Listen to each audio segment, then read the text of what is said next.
नमस्कार, आर्यभट्ट टाइम्स देख रहे हैं आप और मैं हूं आपके साथ तालिया सिंह। दिल्ली हाईकोर्ट ने राजद प्रमुख और पूर्व रेल मंत्री लालू प्रसाद यादव की उस याचिका को खारिज कर दिया जिसमें उन्होंने जमीन के बदले नौकरी घोटाले से जुड़ी निचली अदालत की कार्रवाई पर रोक लगाने की अपील की थी। इस मामले की जांच केंद्रीय जांच ब्यूरो यानी कि सीबीआई द्वारा की गई थी।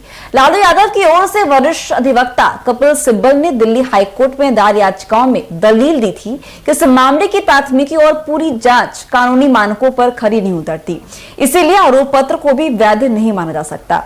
याचिका में कहा गया था कि यदि प्राथमिकी और जांच प्रक्रिया ही वैधानिक नहीं है तो उन पर आधारित आरोप पत्र भी कानूनन टिक नहीं सकता।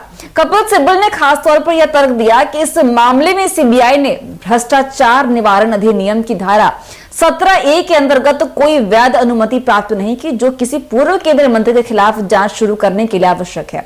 धारा 17A के तहत यह कानूनी आवश्यकता है कि किसी सार्वजनिक सेवक पर अभियोग चलाने से पहले सक्षम प्रतिनिधिकरण से पूर्व मंजूरी ली जाए, लेकिन सीबीआई इस अनिवार्यता को पूरा करने में विफल रही।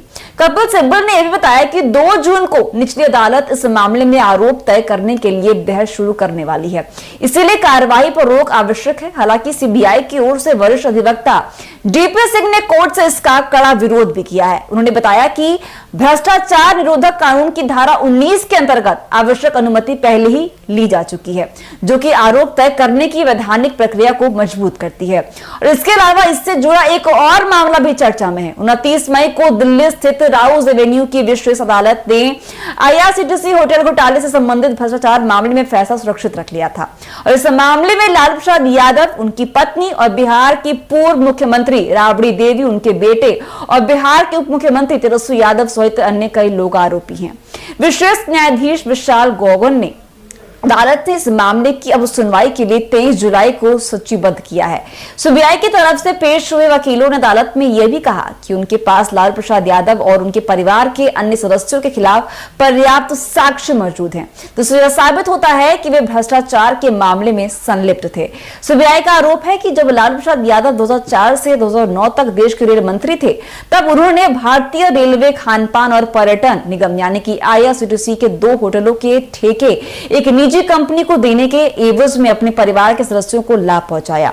जांच एजेंसी का कहना है कि यह ठेके पारदर्शी प्रक्रिया के तहत नहीं दिए गए, बल्कि इसके पीछे एक साजिश रची गई थी जिसमें लालू यादव और उनके परिवार के सदस्य शामिल थे।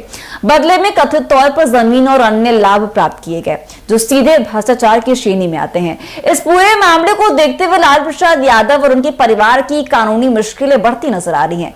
दिल्ली हाईकोर्ट द्वारा उनकी याचिका खारिज किए जाने के बाद निचली अदालत में अब आरोप तय करने की प्रक्रिया शुरू होगी और साथ ही IRCTC घोटाले में जुलाई में आने वाला फैसला भी लालू परिवार के राजनीतिक और कानूनी भविष्य को प्रभावित कर सकता है।